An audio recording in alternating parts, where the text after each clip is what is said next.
আপনারা যে আপনাদের মোবাইলের মধ্যে অনেক শত শত যে অ্যাপ্লিকেশনগুলো ডাউনলোড করেন, এরপর যখন এগুলো ডিলিট করে দেন তখন এগুলো কোথায় যায়? এগুলো কিন্তু আপনার এক জায়গায় ভাইরাস হিসেবে জমা হয়ে থাকে। তো এই অ্যাপ্লিকেশনগুলো ডিলিট করার জন্য সর্বপ্রথম আপনাদের স্মার্টফোন থেকে গুগল প্লে স্টোরে চলে আসার পর উপরে জিমেলের লোগো দেখতে পারবেন, এখানে একটি ক্লিক করে দেবেন। এখানে ক্লিক করে দেওয়ার পর এখানে ক্লিক করে দেওয়ার পর আপনাদের সামনে এরকম ইন্টারফেস আসবে। এখান থেকে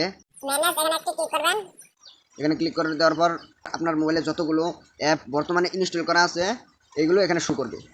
এখন আপনি যে আগে ডিলিট করে দিয়েছেন ওই ভাইরাসগুলো ডিলিট করার জন্য ইনস্ট্যান্ট এখানে একটি ক্লিক করে দিবেন। এখানে ক্লিক করার পর নট ইনস্ট্যান্ট এখানে একটি ক্লিক করবেন।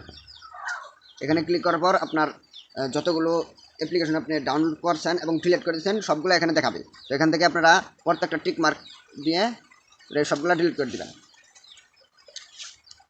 টিক মার্ক দিয়ে উপরে ক্রস আইকন আছে এখানে একটি ক্লিক করে দিবেন। এখানে ক্লিক করে দেওয়ার পর রিমুভ করে দিবেন।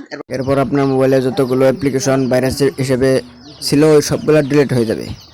এই ছিল আজকের ভিডিওটি দেখে যদি একটু উপকার হয়ে থাকে তাহলে অবশ্যই আমাদের সাথে থাকবেন। ধন্যবাদ।